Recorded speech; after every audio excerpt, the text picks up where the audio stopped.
Alright, now I know he pretty much died almost 2 years ago.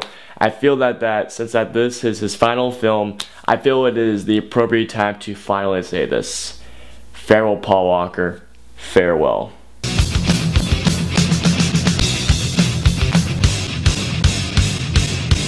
Furious 7. So Furious 7 is the 7th installment of the Fast and Furious franchise. And so it picks up now directly after Tokyo Drift left off, the 3rd Fast and Furious film. Dom and the crew are pretty much now living lives back in the United States, except for Han, who, if you haven't seen Tokyo Drift, he died. And so while at work, Hobbs, played by Dwayne "The Rock" Johnson, gets attacked by Deckard Shaw, who turns out to be Owen Shaw's brother from Fast and Furious 6, and now he's coming after Dom and his crew because, you know, they took out Owen Shaw in Fast and Furious 6, and now we get Fast and Furious 7. Alright guys, let's get into Furious 7.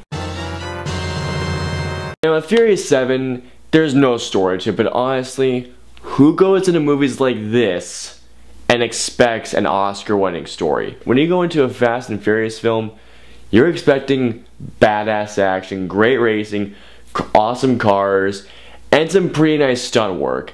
And you know what? Just like Fast 5 and 6, Furious 7 does the exact same thing. It really does. But here's the thing.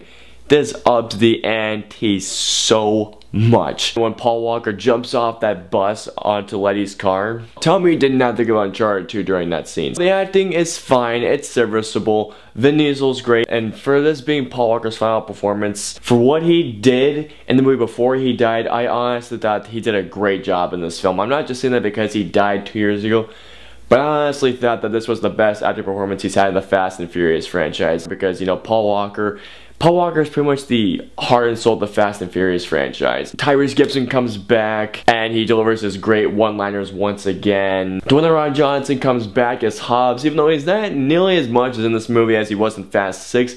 When he was in it, he was awesome in it. Now, of course, the thing I have to talk about is the changes from directors. Now, Justin Lin has been directing these things since Fast and Furious 3.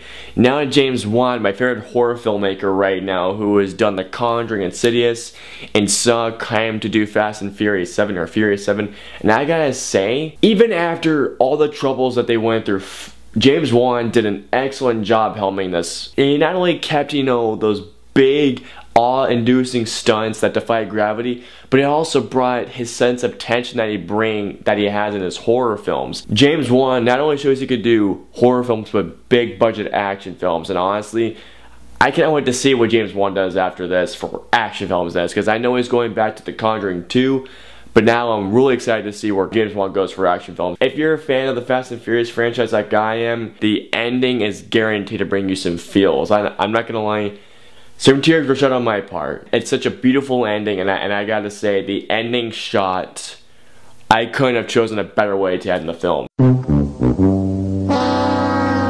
Now honestly, of course, Furious 7 has no plot, but again, you can't really go into expecting a plot. When it came to the CGI and placing over Paul Walker's, the stand-in spaces for Paul Walker, you can notice the CGI a little bit in a few shots, but otherwise, once you get used to it, you don't even notice it's there. Now, I found the end part between the fight of Dom and Deckard, I found it to be a little anticlimactic. So overall, guys, Furious 7 is my favorite film in the Fast and Furious franchise, tied with Fast 5. I thought that James Wan did an awesome job, and the ending is a great ending. It's a beautiful ending, especially for all you Paul Walker fans out there. Tears will be shed. So I'm gonna give Furious 7 a 4 out of 5 stars. I really enjoyed this movie, guys, and if you can, I would say see this movie in IMAX because it's a hell of a time, especially in that format. Alright guys, so comment down and let me know below. Have you seen Furious 7? What did you think about it? Like me on Facebook, follow me on Twitter, follow me on Instagram. I'm also on Twitch.